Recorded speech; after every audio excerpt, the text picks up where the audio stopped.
अस्सलाम वालेकुम व्यूअर्स। नबी करीम सल्लल्लाहु अलैहि वसल्लम ने जब इस दुनिया से पर्दा फरमाया तो तकरीबन के 50 साल बाद वाक़या करबला हुआ। वाक़या करबला में हज़रत इमाम हुसैन अलैहिस्सलाम शहीद कर दिए गए और उनके ख़ानदान के बाकी लोग भी। ये वाक़या कैसे हुआ, उनकी शहादत कैसे हुई, उनका मकसद क्या था, उनको जिन्होंने शहीद किया उनका मकसद क्या था, ये सारा हम आज इस वीडियो में जानेंगे, तो एंड तक जुड़े रहिएगा। हज़रत अमीर माविया का दौर हुकूमत था। जब उनकी वफ़ात हुई तो उसके बाद उनके बेटे यजीद ने जो है वो खलीफा बना दिया गया। उसने इक़्तिदार संभाला। आपको मैं शुरू से बता दूं कि हज़रत मोहम्मद सल्लल्लाहु अलैहि वसल्लम की रिहलत के बाद हज़रत अबू बकर सिद्दीक़ को खलीफा बना दिया गया। खलीफा बनाने का तरीक़ाकार ये होता था कि जो भी वो एक मुसलमानों की कमेटी बना दी गई थी, वो कमेटी फैसला करके अपना एक अमीर मुकर्रर कर लेती थी। हज़रत मोहम्मद सल्लल्लाहु अलैहि वसल्लम ने ये तरीक़ाकार बताया अल्लाह की तरफ से, तो ऐसे ही हुआ। हज़रत मोहम्मद सल्लल्लाहु अलैहि वसल्लम के जाने के बाद कमेटी ने फैसला किया और उन्होंने हज़रत अबू बकर को खलीफा मुकर्रर कर दिया। जब हज़रत अबू बकर के बाद इसी तरीके से हज़रत उमर रज़ी अल्लाह तआला अन्हु को खलीफा मुकर्रर किया गया और उनके बाद हज़रत उस्मान और हज़रत अली को। हज़रत अली के बाद हज़रत अमीर माविया जो है वो खलीफा बने थे, जिन्होंने काफ़ी अरसा हुकूमत की थी।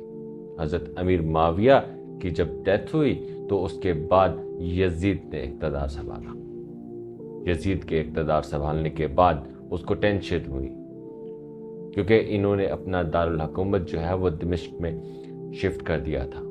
उसको बहुत टेंशन थी कि हज़रत इमाम हुसैन के होते हुए, उस वक्त हज़रत इमाम हुसैन भी थे, हज़रत उमर के बेटे भी थे अब्दुल्ला बिन उमर, और हज़रत अब्दुल्ला बिन ज़ुबैर भी थे। तो उसको टेंशन थी कि इनके होते हुए मेरे खिलाफ बगावत हो सकती है, क्योंकि वो एक नाअहल आदमी था और जो इनका कमेटी के थ्रू अमीर बनाया जाता था उसके बरक्स बने थे। तो इस वजह से उनको टेंशन थी कि यहाँ से बगावत शुरू हो सकती है। तो उन्होंने उस वक्त जो मदीना मुनव्वरा का हाकिम था उनको एक खत भेजा। वलीद नाम था उनका। वलीद के नाम पे एक खत भेजा, उन्हें हज़रत माविया की डेथ की इतला दी और साथ में ये लिखा कि हज़रत इमाम हुसैन को कहो कि या तो मेरी बैत कर दें, अगर वो बैत नहीं करते तो उनके खिलाफ कार्रवाई करें। वलीद को जो एक खत महसूल हुआ तो वलीद ने हज़रत इमाम हुसैन को बुलवाया। हज़रत इमाम हुसैन को बुलवा के उन्होंने वो खत पढ़कर सुनाया कि यजीद इस तरह कह रहा है। तो हज़रत इमाम हुसैन रज़ी अल्लाह तआला अन्हु ने उसी वक्त कहा कि तुम क्या चाहते हो कि मैं बंद कमरे में छुप कर उसकी बैत कर लूं? अगर तुमने कोई पैगाम देना भी है तो खुलेआम सबके सामने दिया जाए। तो इसी चीज को देखते हुए उन्होंने कहा कि मुझे 2 दिन का टाइम दिया जाए, उसके बाद मैं अपना फैसला सुनाऊंगा। 2 दिन का टाइम दिया गया। उसके बाद हज़रत इमाम हुसैन ने इनकार कर दिया और उन्होंने मदीने से मक्का के लिए रवाना हो गए। जो ही मक्का पहुंचे, लोग जोग दर जोग आपको देखने के लिए, आपकी ज़ियारत के लिए, आपको मिलने के लिए वहां पे आने लगे। और वहां तकरीबन मक्का मुकरमा में आपने 4 साल तक क़याम किया। उधर कूफा वालों को यजीद की बैत करना नापसंद था। उन्हें जब पता चला कि आपने इनकार कर दिया है और आप मक्का मुकरमा में रिहाइश पजीर हैं, तो उन्होंने आपको ख़त लिखना शुरू कर दिए। तकरीबन 150 से ज़्यादा लोगों ने उनको ख़त लिखे और कहा कि हम यजीद की बैत नहीं करना चाहते, आप तशरीफ़ ले आएँ तो हम आपकी बैत करेंगे। तो आपके लिए बहुत सख्त फैसला था, क्योंकि यजीद जो है वो सही बर्ताव नहीं कर रहा था और जो इस्लामिक लीडर को करना चाहिए वो नहीं कर रहा था। लोग उसकी बैत नहीं लेना चाह रहे थे, इस वजह से वो आपको बुला रहे थे। तो उसूली तौर पर अगर आपको बहुत सारे लोग बुलाते हैं कि हम आपकी बैत करना चाहते हैं, वो किसी के जुल्म से तंग होते हैं, تو وہ آپ کو بلاتے ہیں تو آپ کو جانا پڑتا ہے، آپ کو ان کی مدد کرنا پڑتا ہے، اس لیے آپ کشمکش میں تھے اور آپ کو وہاں پہ جانا پڑا۔ تو جانے سے پہلے آپ نے اپنے چچا زاد بھائی مسلم بن عقیل کو روانہ کیا، انہیں کہا کہ آپ چلے جائیں کوفہ اور وہاں پہ جا کے حالات و واقعات کا جائزہ لیں اور پھر مجھے اس بارے میں آگاہ کریں تاکہ ہم اپنا اگلا لاہ عمل بتا سکیں۔ تو مسلم بن عقیل وہاں سے کوفہ کے لیے روانہ ہو گئے۔ جب مسلم بن عقیل کوفہ میں پہنچے، وہاں پہ لوگوں کو جا کے حضرت امام حسین کا خط دیا اور بتایا، تو لوگ چوک در چوک آنے لگے اور ان کے ہاتھ پہ بیعت کرنے لگے۔ کچھ لوگ کچھ روایات میں کہتے ہیں کہ تقریباً 12,000 لوگوں نے بیعت کیا، کچھ روایت میں 18,000 ہے اور کچھ روایات میں 30,000 تک لوگوں نے مسلم بن عقیل کے ہاتھ پہ بیعت کیا۔ ادھر جب یزید کو اس چیز کی خبر ہوئی کہ مسلم بن عقیل آئے ہوئے ہیں اور لوگ ان کی بیعت کر رہے ہیں، تو انہوں نے وہاں پہ لوگوں کے ساتھ ظلم کرنا شروع کر دیا، ان کے سرداروں کو اٹھا لیا، ان کے رئیسوں کو اٹھا لیا۔ پھر یزید نے ابن زیاد کو، جو بصرہ کا اس وقت گورنر تھا، اس کو بلا لیا اور یہاں پہ گورنر مقرر کر دیا۔ اس کو کہا کہ آپ جو ہے اس کو تلاش کریں مسلم بن عقیل کو۔ پھر اس نے اپنے جاسوس بھیجے اور مسلم بن عقیل کو جو ہے تلاش کرنا شروع کر دیا۔ اس کا ایک جاسوس تھا جس کو انہوں نے بھیجا کہ تم جاؤ اور ان کو کہو کہ میں آپ کے ہاتھ پہ بیعت کرنے کے لیے آیا ہوں۔ پھر وہ گیا اور جا کے اس وقت ہانی بن عروہ کے ہاں وہ مقیم تھے۔ وہ گئے ہانی بن عروہ کے گھر، وہاں پہ جا کے اس کا بیعت لیا، واپس آ کے اس نے سارا قصہ ابن زیاد کو سنا دیا۔ ابن زیاد نے پھر فوراً ہانی بن عروہ کو بلایا، لوگوں کو کہا کہ جا کے ہانی بن عروہ کو کہو کہ وہ ابھی تک میرے سے ملنے کیوں نہیں آیا۔ ہانی بن عروہ ان سے ملنے گیا، جب وہاں پہنچا اس سے ملا تو اس نے مسلم بن عقیل کے بارے میں دریافت کیا۔ ہانی بن عروہ نے بتایا کہ میں اس کے بارے میں نہیں جانتا۔ پھر جب اس نے غلام کو سامنے کر دیا، جب ہانی بن عروہ نے اس غلام کو دیکھا جو اس وقت بیعت کرنے گیا تھا، تو پھر وہ چپ ہو گئے۔ پھر ابن زیاد نے پوچھا کہ بولو کہاں ہے وہ؟ ہانی بن عروہ نے کہا اگر وہ اس وقت میرے پاؤں کے تلے بھی ہوتا تو میں نے پاؤں تک نہیں اٹھانا تھا۔ اس نے پھر ہانی بن عروہ کو بہت مارا اور اذیت پہنچائی۔ اتنی دیر میں باہر کچھ لوگوں نے مجمع اکٹھا کر دیا، وہ احتجاج کر رہے تھے کہ ہانی بن عروہ کو کیوں اٹھایا گیا۔ اس نے پھر پیغام بھجوایا کہ ہم اس کو ایسا کچھ نہیں کر رہے، صرف تفتیش کے لیے بلایا ہے، تھوڑی دیر بعد ہم ان کو چھوڑ دیں گے۔ انہوں نے جا کے ایسا کہا۔ ادھر مسلم بن عقیل کو جب اس بات کی خبر ہوئی تو وہ 4,000 لوگ لے کر آئے اور اس کا محاصرہ کر لیا۔ وہ ہانی بن عروہ کو چھڑوانے کے لیے آئے تھے، لیکن جب 4,000 لوگوں کے پاس پہنچے تو ادھر لوگوں نے ان کے ساتھ دھوکہ کیا، لوگ ان کو چھوڑتے چلے گئے اور تعداد 500 تک آ بچی۔ جب باقی سرداران نے بھی اپنے لوگوں کو ان سے ہٹا دیا تو آخر میں وہ اکیلے رہ گئے اور یہی مناسب سمجھا کہ وہ وہاں سے چلے جائیں۔ پھر وہاں سے جا کے وہ ایک بڑھیا سے جا کے پانی مانگا اور پھر ان کے گھر میں رکے۔ جو بڑھیا کا بیٹا تھا وہ کسی کا غلام تھا، اس نے جا کے اپنے آقا کو بتایا، اس نے جا کے ابن زیاد کو بتایا، تو ابن زیاد نے جا کے وہاں پہ ریڈ کی اور مسلم بن عقیل کو اٹھا لیا۔ پھر مسلم بن عقیل کو ایک عمارت میں لا کر نیچے سے دھکا دے دیا اور ان کی جان لے لی۔ تو یوں مسلم بن عقیل کو شہید کر دیا گیا۔ اس کی اطلاع حضرت امام حسین کو ملی۔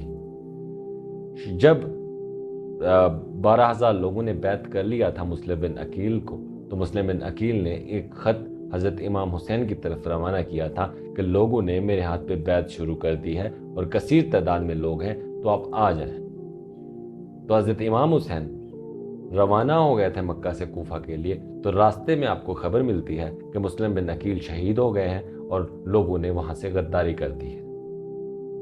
پھر روایات میں آتا ہے کہ آپ نے سوچا کہ واپس چلے جائیں، لیکن मुस्लिम बिन अकील का भाई आपके साथ था, तो मुस्लिम बिन अकील के भाई ने कहा कि अब हम वापस नहीं जाएंगे, हम आगे जाके बदला लेंगे, या कत्ल कर देंगे या कत्ल कर दिए जाएंगे। तो हजरत इमाम हुसैन ने कहा कि चलो चलते हैं।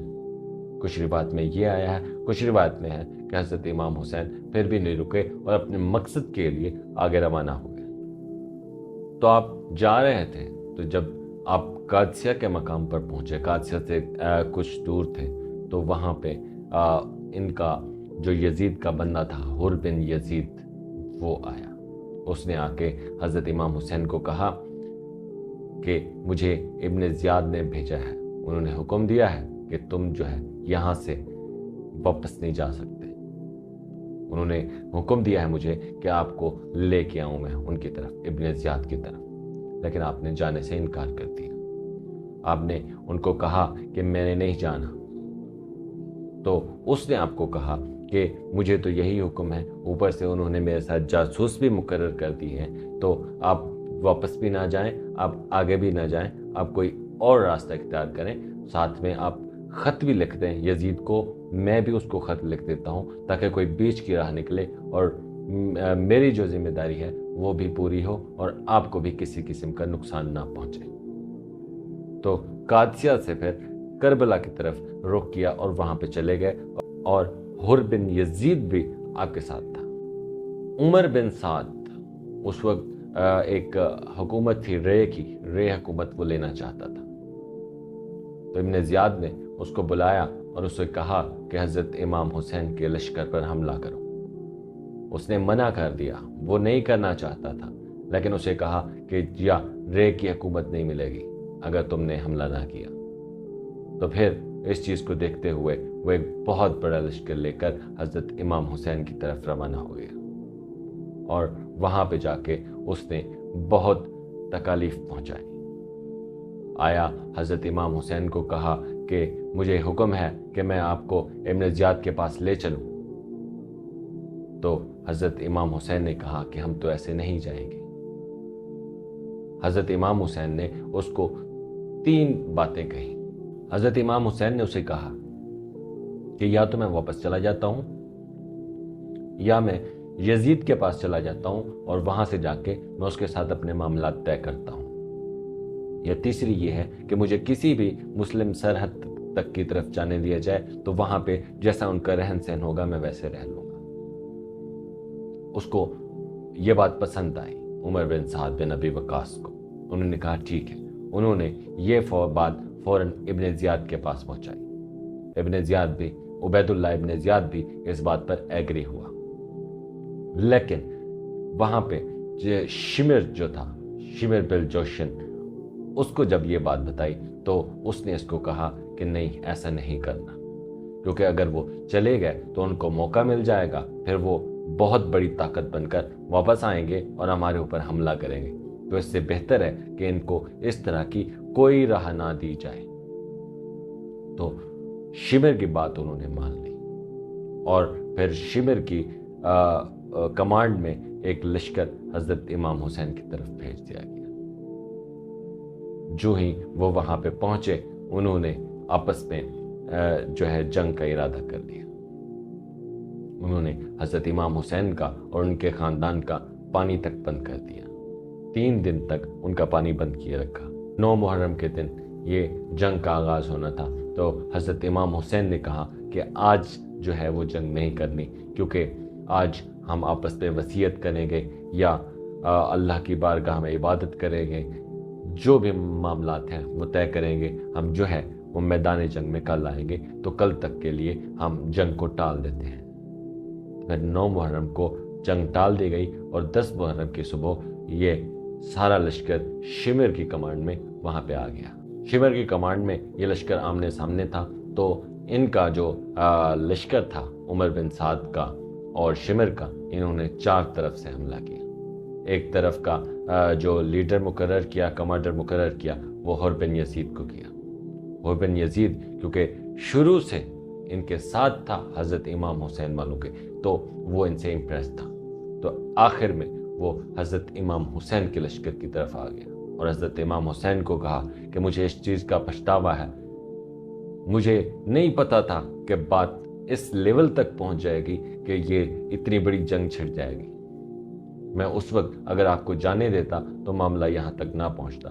اب میری اس غلطی کا ازالہ یہ ہے کہ میں آپ کی طرف سے لڑوں گا۔ تو اینڈ ٹائم میں وہ حضرت امام حسین کی طرف آ گیا اور حضرت امام حسین کی طرف سے اس نے جنگ لڑی۔ شروع میں جب یہ لوگ آئے تھے، تقریباً 82 کے قریب یا 84 کے قریب تھے،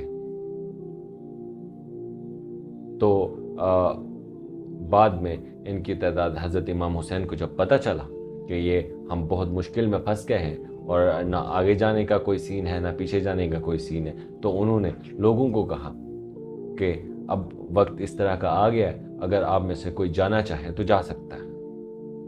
تو کہتے ہیں کہ آخر میں جب یہ 10 محرم کا واقعہ ہوا، اس وقت ان کی تعداد 72 کے قریب تھی۔ اسی بیچ میں جتنے بھی یہ کیونکہ میدانی کربلا میں حضرت امام حسین تقریباً 1 یا 2 محرم کو شاید پہنچ چکے تھے۔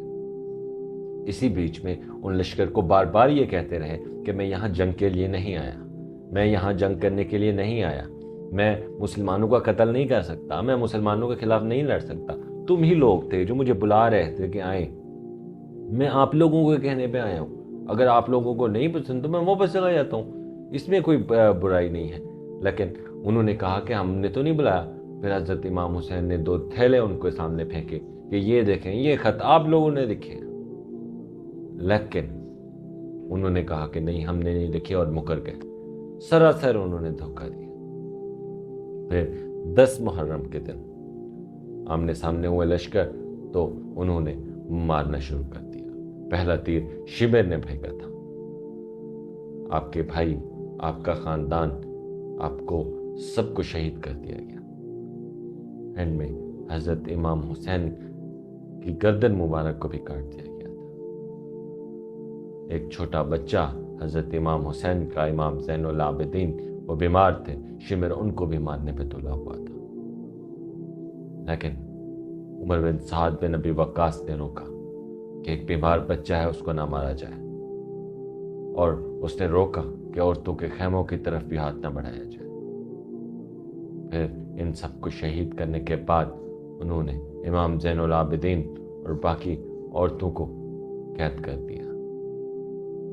یہ تھا عظیم ثانیہ جو اسلام کی تاریخ میں ہوا، حضرت محمد صلی اللہ علیہ وسلم کے نواسے کے ساتھ ہوا، جو حق کی خاطر گئے، مسلمانوں کی خاطر گئے، اور وہ کون؟ دھوکہ دینے والے بھی مسلمان تھے، مارنے والے بھی مسلمان تھے۔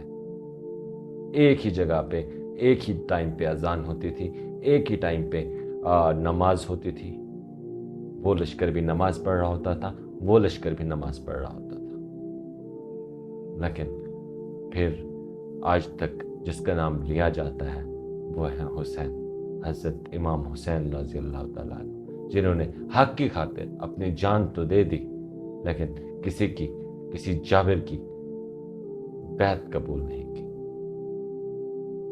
تو یہ تھا سارا تاریخی پس منظر میدان کربلا کا۔ اللہ سے دعا ہے کہ ہمیں حضرت محمد صلی اللہ علیہ وسلم کے نقش قدم پہ چلنے کی توفیق عطا فرمائے۔ جڑے رہیے ہمارے ساتھ، ملتے ہیں